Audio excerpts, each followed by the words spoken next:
6월 25일 말씀 묵상하겠습니다. 함께 기도하겠습니다. 하나님, 하나님의 뜻이 하늘에서 이루어진 것 같이 이 땅에서 온전히 이루어지기를 원합니다. 하나님의 나라가 정의와 공의로 다스려지는 하나님의 통치하심이 오늘 이곳에 우리가 사는 공동체 가운데 온전히 세워지기를 원합니다. 예수님 이름으로 기도했습니다. 아멘.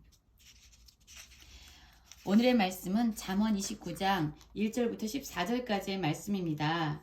말씀을 함께 살펴보시기 전에 개인적으로 말씀을 꼭 읽으시고 묵상하는 시간 가지시기 바랍니다. 잠언 29장 1절입니다. 자주 책망을 받으면서도 목이 곧은 사람은 갑자기 패망을 당하고 피하지 못하리라 라는 말씀으로 시작하고 있습니다. 목이 곧은 사람, 목이 곧은 백성에 대해서 많이 들어보셨죠? 그렇습니다. 하나님께서 이스라엘 백성을 향하여 종종 목이 곧은 백성이다 라고 부르셨습니다. 그들이 하나님의 말씀을 듣지 않고 불순종했을 때 하나님께서는 끊임없이 선지자들을 그들에게 보내심으로 말미암아 그들을 회개케 하시고 돌이키려고 많은 노력을 하셨습니다. 그러나 하나님의 말씀을 듣고도 이스라엘 백성들은 자신들의 고집과 완고함을 꺾지 아니하였고 자신의 생각과 방식대로 살아갔지요. 하나님은 이렇게 끊임없이 사랑의 외침을 그들을 향해서 선포해도 돌이키지 않는, 하나님의 품으로 돌아오지 않는 이스라엘 백성들을 향해서 목이 곧은 백성이다 라고 말씀하셨습니다. 이 목이 곧은 사람들은 바로 책망을 받으면서, 그것도 한두 번이 아니라 자주 책망을 받지만 그럼에도 불구하고 자신의 생각과 고집을 꺾지 않는 사람들을 의미합니다. 책망은 누군가 잘못된 길로 향해 나아갈 때 그들을 가르치고 교훈하고 조언함으로써 바른 길로 인도하게 하는 그러한 것입니다. 그런데 책망을 받으면서도 돌아오지 않는 사람들에게는 갑작스런 패망이 임한다라고 말합니다. 물론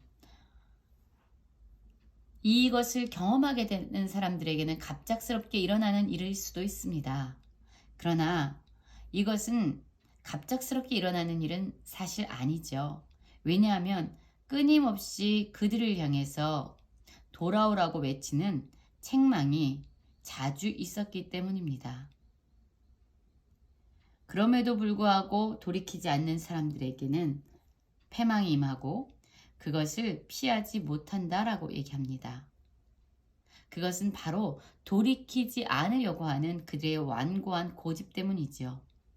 2절입니다. 의인이 많아지면 백성들이 즐거워하고 악인이 권세를 잡으면 백성이 탄식하느니라 라고 말하고 있습니다.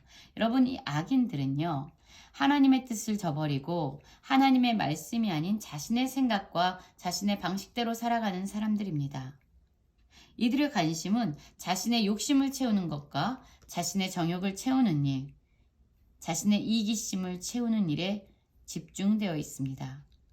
이런 사람이 권세를 잡을 때, 이런 사람이 한 공동체의 지도자가 될 때에 백성들은 괴로움과 고통으로 탄식하게 된다라고 말합니다. 그러나 반면 하나님을 경외하는 의인들, 하나님의 방식대로 이 땅을 다스리는 사람들, 지혜로운 자들이 많아지면 백성들이 즐거워한다라고 말하고 있지요. 우리가 있는 공동체에서 우리로 말미암아 사람들이 즐거워하고 기뻐하고 있습니까? 아니면 우리 때문에 탄식하고 신음하고 있지는 않습니까? 오늘의 말씀을 보면은요, 한 공동체의 지도자, 한 나라의 왕에 대해서 말씀하고 있습니다. 4절 볼까요? 왕은 정의로 나라를 견고하게 하나 뇌물을 억지로 내게 하는 자는 나라를 멸망시키느니라 라고 말하고 있습니다. 왕은 누구입니까? 한 나라의 통치자입니다. 가장 큰 권력을 가지고 있는 지도자지요. 이 왕이 하나님을 경외함으로 말미암아 하나님의 성품인 정의와 공의로 나라를 다스릴 때에 그 나라 가운데는 하나님의 나라가 임하여지게 되지요. 하나님의 나라는 무너지지 않는 견고한 나라입니다. 그래서 한 나라의 지도자, 특별히 왕이 하나님의 대리 통치자가 되어서 그 나라를 다스릴 때 견고한 하나님의 나라가 그 땅 가운데 세워지게 되는 것이죠. 그러나 반면 뇌물을 억지로 내게 하는 자라고 얘기하고 있습니다. 한 나라의 왕이요, 백성들의 형편이나 그들의 마음을 돌아보지 아니하고 그들을 위하지 아니하고 자기 욕심에 사로잡혀서 사람들로 하여금 뇌물을 내게 한다라고 생각해 보십시오. 이 나라는 왕의 이기심과 탐심에 의해서 다스려지지 않겠습니까? 그러한 나라에는 멸망이 속히 임하여지게 된다라고 말합니다. 한 공동체의 리더가 누구이냐, 한 나라의 왕이 누구이냐에 따라서 그 나라에 임하는 결과는 너무나도 다른 것이죠. 이스라엘 백성이 왕을 달라고 해서 사울이 첫 번째 이스라엘 백성의 왕이 됩니다. 사울에 이어서 두 번째 다윗이 되고요. 다윗의 뒤를 이어서 솔로몬이 왕이 되죠. 사울은 하나님에 대해서 무심한 사람이었습니다. 다윗은 하나님을 향해서 전심을 향해 있는 사람이었습니다. 솔로몬은 용두삼이었습니다. 처음에는 전심을 다했지만 나중에는 무심해졌습니다. 반심이라고 얘기할 수 있죠. 이스라엘 백성이라는 동일한 사람들을 40년이라는 동일한 기간에 다스렸던 왕들입니다. 그러나 이스라엘 백성의 왕이 누구이냐에 따라서 그 나라는 완전히 다른 성격을 띠게 됐습니다. 여러분, 우리가 속한 공동체의 리더가 누구이냐, 우리를 다스리는 통치자가 누구이냐는 매우 중요합니다. 그뿐만이 아닙니다. 또한 12절 한번 볼까요? 관원이 거짓말을 들으면 그의 하인들은 다 악하게 되느니라 라고 말하고 있습니다. 여러분, 이 관원, 한 성읍의 한 공동체의 리더가요, 거짓말을 유의해서 듣고 그것을 경청하고 있습니다.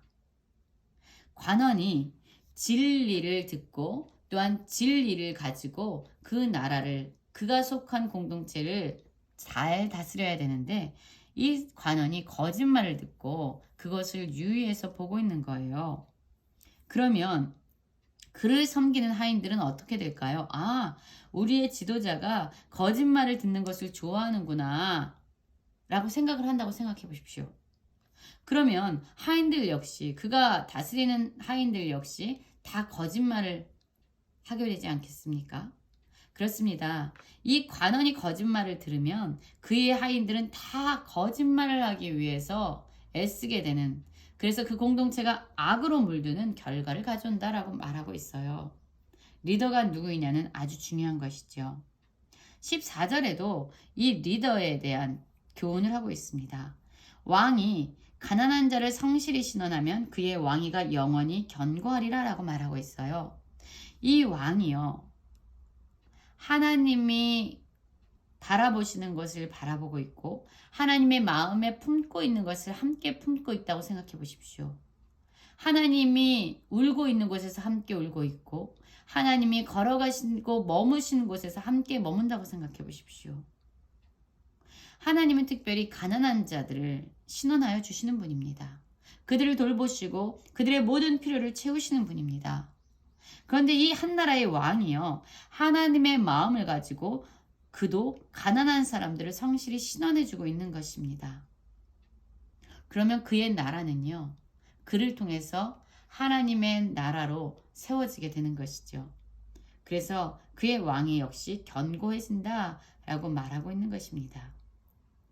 여러분, 오늘 우리는 말씀을 살펴보면서 정말로 한 나라의 왕, 한 공동체의 지도자가 누구이냐가 매우 중요한 영향력을 그 공동체에 행사하고 있다는 것을 살펴보았습니다. 지금 우리는 어떠한 리더입니까? 지금 우리가 속해 있는 공동체는 우리로 말미암아 즐거워하고 기쁨이 넘치는 공동체가 되고 있습니까? 아니면 우리로 말미암아 신음하고 탄식하고 또한 악하게 되는 그러한 모습을 하고 있지는 않습니까? 하나님 앞에서 하나님의 리더십으로 우리가 속한 공동체를 선하게 다스릴 수 있는 모든 성도님들 되시길 간절히 기도합니다.